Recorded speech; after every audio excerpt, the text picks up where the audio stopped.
Olá pessoal, dando continuidade aqui ao nosso módulo capitalismo/socialismo. Seguinte, eu fiz uma série de anotações, nós vamos ler alguns textos no meio disso e fazer algumas reflexões, isso é importante, tá? Para não ficar aqui só um bate-papo, mas ter de alguma forma alguma profundidade no tema em questão.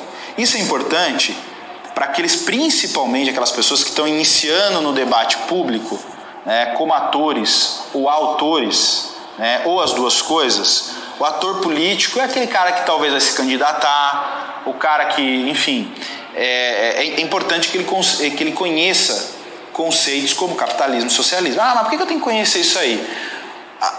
Nos últimos anos nós estamos vivendo um fenômeno que eu acho muito bom, que é a politização, mas de uma forma mais técnica. Não é eu ia usar um termo que ele nem existe na língua portuguesa, que seria a politicadização.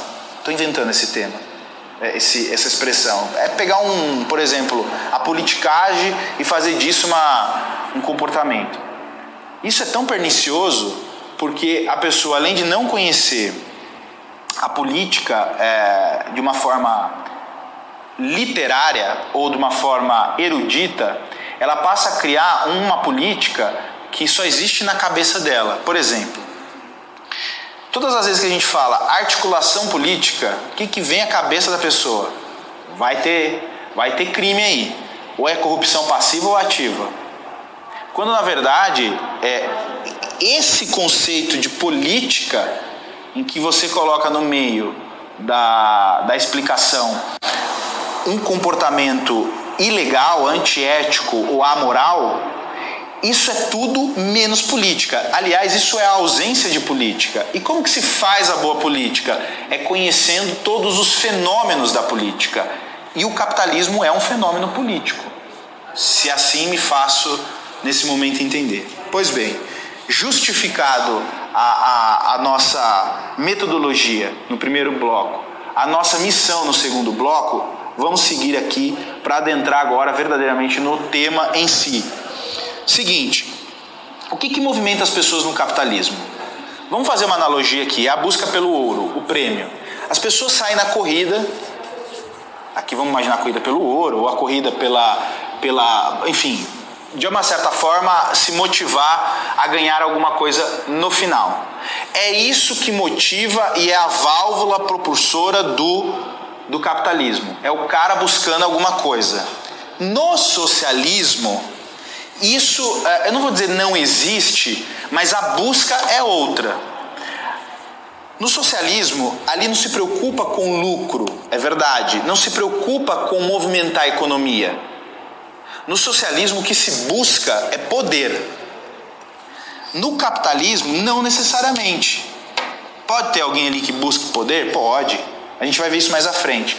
Mas, a rigor, o que a pessoa quer? O que o cara na iniciativa privada quer? Ganhar dinheiro. Ele quer trabalhar, sendo um empreendedor de algo e ganhar dinheiro. Certo? Essa é a lógica do capitalista.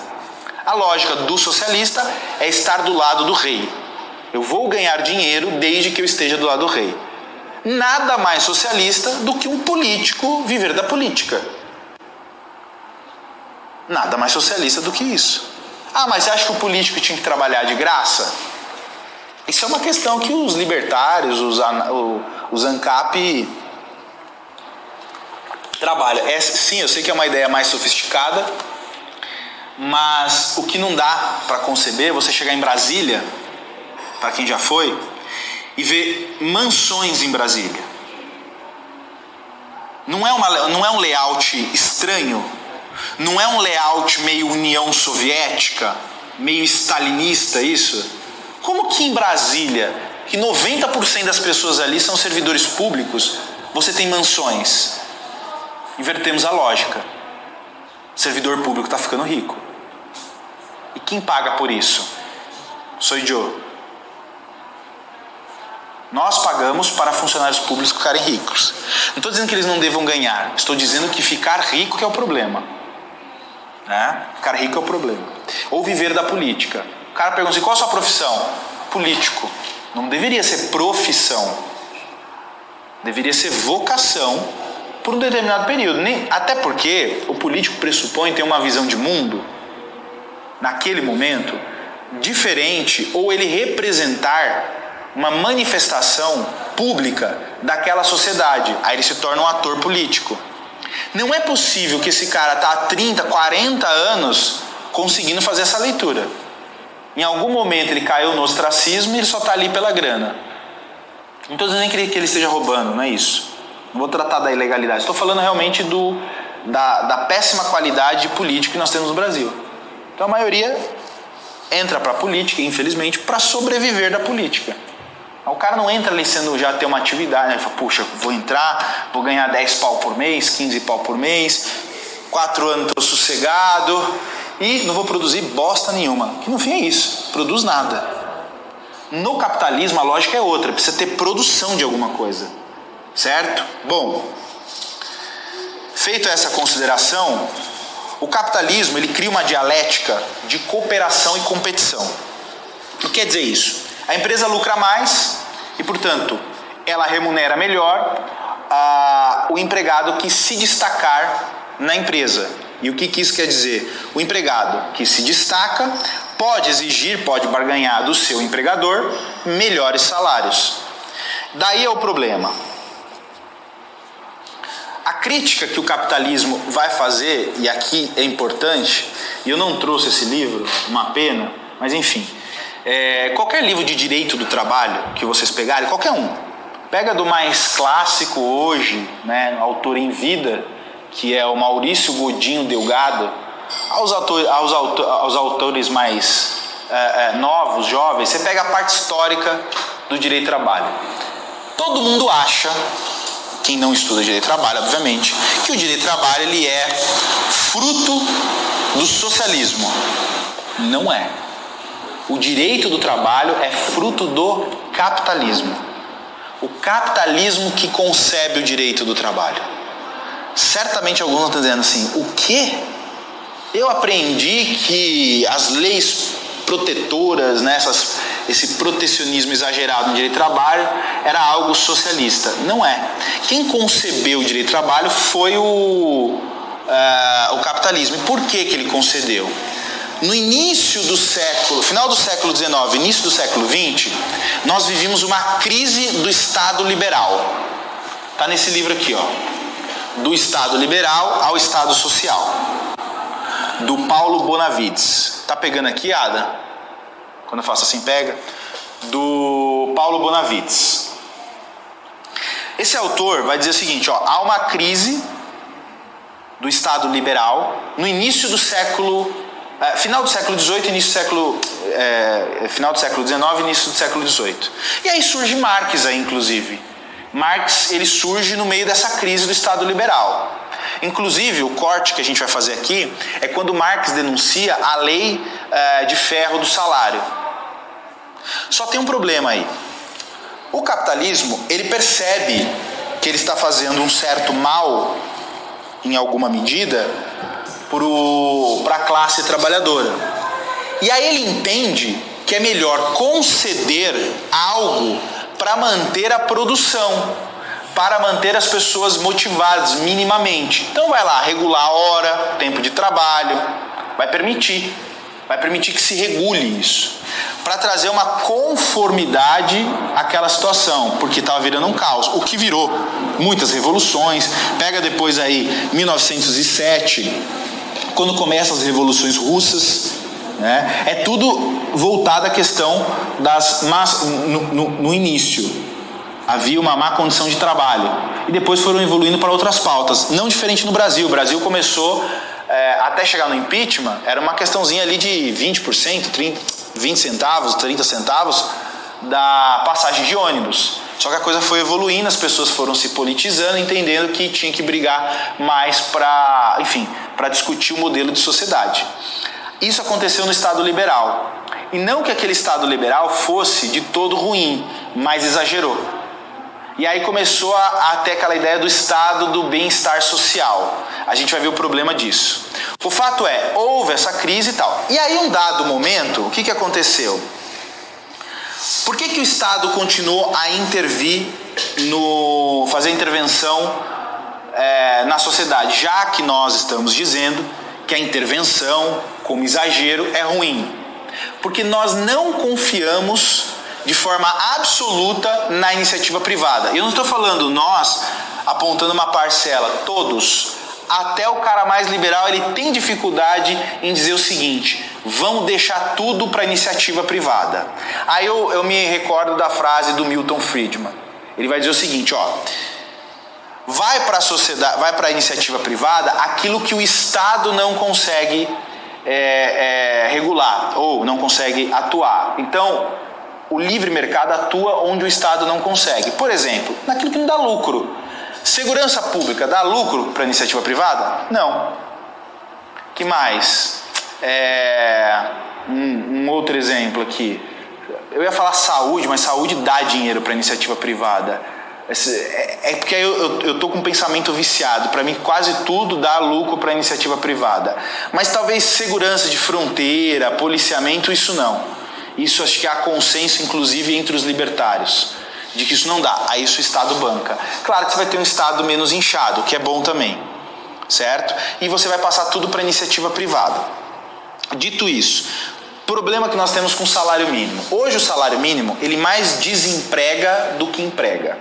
Existe uma corrente muito forte que vai dizer o seguinte, fazendo uma crítica ao que o Marx dizia como salário, a lei de ferro do salário. O que Marx dizia naquele momento? Marx dizia o seguinte, até a primeira parte Marx estava certo, e vocês talvez nunca mais verão eu dizer que Marx estava certo em algum momento. Mas aqui ele estava certo no início.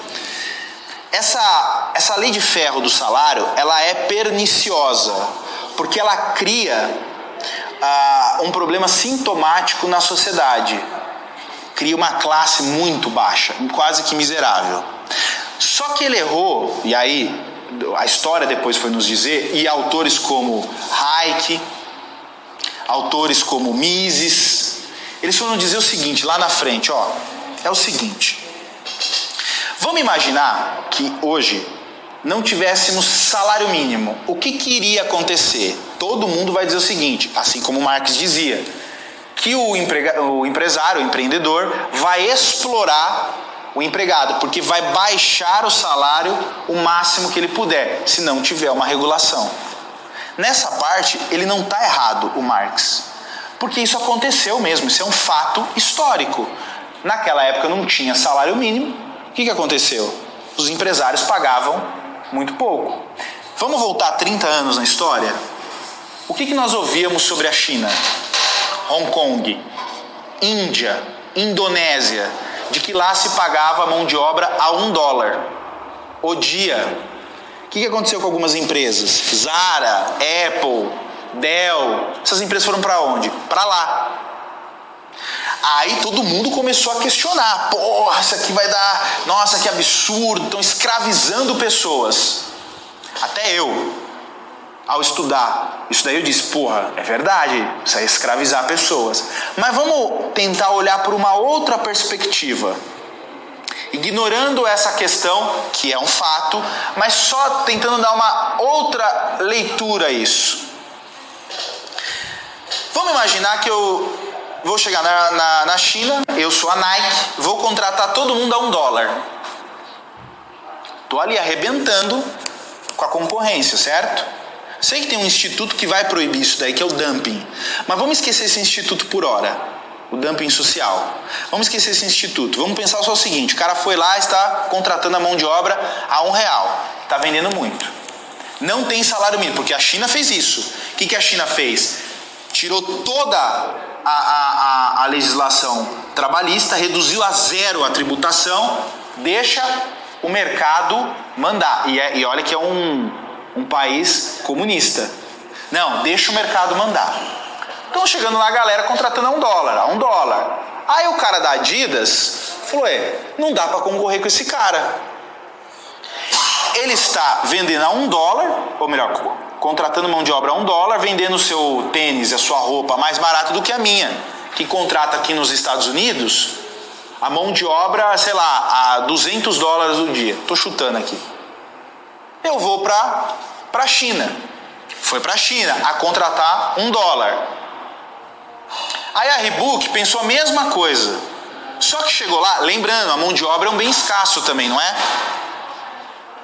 Aí a Reebok chegou lá e falou assim, ó, quero contratar $1.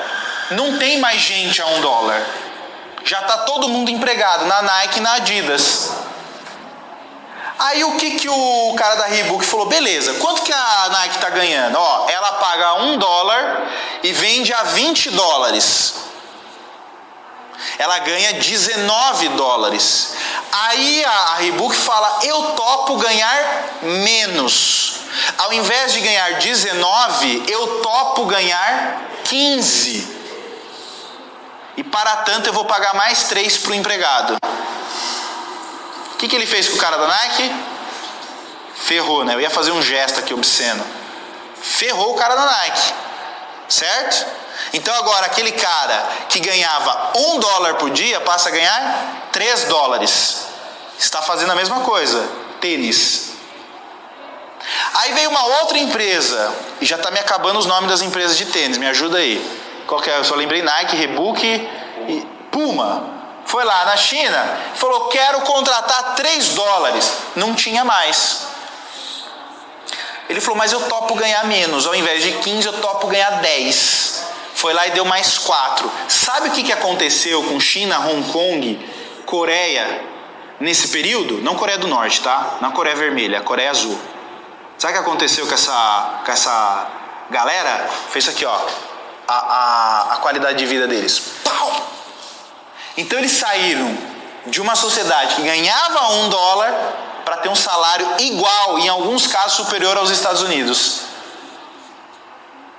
A própria concorrência fez isso. Ah, mas Fábio, pessoas sofreram durante 30 anos. Aí é uma questão de escolha. Queremos sofrer 30 anos ou sermos medíocres o resto da vida? É uma escolha. O que propõe essas medidas protetivas é que nós sejamos medíocres a vida toda. Essas medidas, talvez mais drásticas, entendendo que a longo prazo nós vamos ser uma sociedade com uma economia mais sólida. E mais, o salário mínimo não garante emprego, pelo contrário, ele fomenta o desemprego. Quer ver um exemplo? Eu tenho um empregado. A minha produção, a minha atividade não dá para pagar um salário para esse cara. Eu conseguiria pagar, ao invés de 1.000, pagar 700. Eu posso? O que eu faço com esse cara? Mando embora. Aí onde ele vai bater? Lá no governo. O que ele vai pedir? Bolsa Família. Quanto que ele ganha? R$170. A pergunta era, quantos empresários contratariam um trabalhador por R$170? Um monte. Por que não dá trabalho? Por que é melhor dar um benefício? Esse assistencialismo é o que propicia essa trava na economia do Brasil. A gente não consegue andar. Por quê? Porque o empresário ou ele paga 1.000, só que para ele chegar a 1.000, ele tem que estar ganhando muito, esse empresário. Ele precisa estar ganhando muito. E para ele ganhar muito, ele tem que andar muito tempo sozinho, ele não consegue ter um colaborador. Porque para ele ter um colaborador, o Estado está dizendo para ele, você tem que pagar no mínimo 1.000. O colaborador diz, eu quero ganhar 700, porque eu não quero ganhar 170 de Bolsa Família, eu quero ganhar 700 na empresa. Aí o Estado fala, não dá. Ou ele te paga 1.000, ou você fica com 170. É essa a opção que o Estado dá para o cidadão comum e para o empresário. Não sei se você já tinha analisado por essa perspectiva, mas ela é no mínimo curiosa. Porque você cria uma massa de gente ociosa. O cara fala assim, por que eu vou trabalhar se o Estado me dá uma graninha? Aí você manda uma mensagem para esse indivíduo, porque aí tem o lado psicológico do capitalismo, é o seguinte, não preciso fazer nada para produzir, para ficar parado, eu vou ganhar.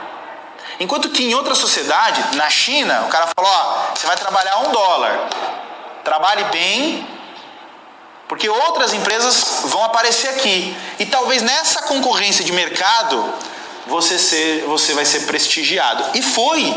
Isso é histórico. Aconteceu. Vai para Hong Kong, por exemplo. Hong Kong saiu de favela a céu aberto para cidades altamente tecnológicas. De você ir no banheiro público e ter um dispositivo no banheiro público que você solta um pum, canta um som de passarinho. Isso é obra do quê? Do socialismo ou do capitalismo? Enquanto há lugares dominados por esse protecionismo que o cara não tem saneamento básico, nem a privada que não canta passarinho. Perceberam? Tudo bem que nessa ideia do cantar passarinho, todo mundo vai saber que você soltou um pum, né?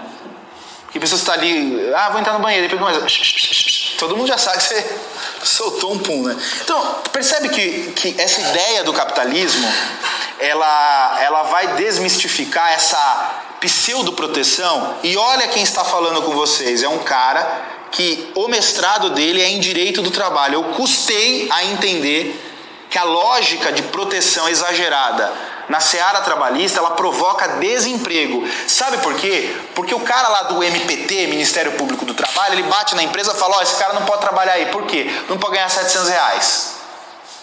Eu sou o Paladino, super-herói, né? O Capitão América latino. Então você não pode trabalhar. Aí vem uma segunda pergunta. Legal, senhor membro do Ministério Público do Trabalho. E aí eu faço o quê agora? Então, agora você... Não sei, cara. Minha parte era só tirar você daqui. Agora, te vira. Porque é isso que o Estado vai falar pra você. Ou não, vou te dar um benefício. Não, mas eu tava ganhando 700 lá, você vai me dar um de 170? Que conta que você fez, ô senhor Ministério Público do Trabalho, que eu vou ficar melhor ganhando R$170? Faz filho, querido. Quanto mais filho você fizer, mais bolsa você ganha. Então, esse assistencialismo exagerado, em detrimento do empreendedorismo, e a gente começa a demonizar o empreendedor, faz com que as pessoas até fiquem desmotivadas a empreender. Bom, a razão de nós continuarmos, portanto, intervencionista é porque nós não acreditamos... A gente tem medo do empreendedor opressor, capitalista, que lucra em face das pessoas de bem e oprimidas da sociedade. Como que nós acabaríamos com o problema do Nordeste, por exemplo, com essa fome, miséria e etc? Hoje tem o seguinte, imagine que uma empresa, vamos pegar uma empresa aí paulistana, quer se instalar no Nordeste. Qual é o incentivo que eles têm para ir para o Nordeste? Nenhum. Venha para o Nordeste, por quê? Tem sol? Isso não é um bom incentivo. Se eu dissesse, vem para o Nordeste que a mão de obra é mais barata, o cara iria? Qual seria o fenômeno que aconteceria no Nordeste? O mesmo que aconteceu na China, em Hong Kong. Todo mundo começaria a migrar para o Nordeste, ou para o Nordeste, ou para o Nordeste, ou para o Nordeste. Aquela mão de obra de 170 começa a virar 200, 300, 400, 500, 1.000, 2.000. Pronto, equilibramos a sociedade brasileira. Mas qual é a nossa solução? Ninguém vai explorar o povo nordestino. A empresa tá bom, então fica em São Paulo.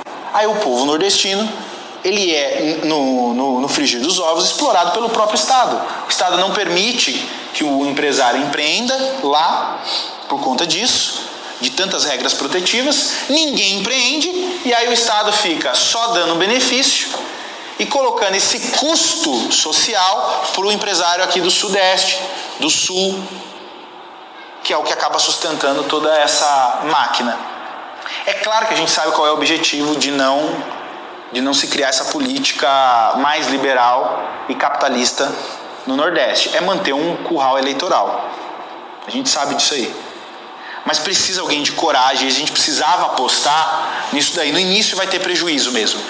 E bem-vindo, o mundo não é perfeito. O mundo tem injustiças mesmo, e vai ter. Algumas injustiças vão ocorrer. Até porque o empreendedor não é um ser moral por excelência. E a gente vai ver isso mais à frente. George Soros, Bill Gates, não são seres morais por natureza, mas nós vamos entender o reflexo do bom capitalismo, certo? Vou fazer mais um intervalo e a gente já volta.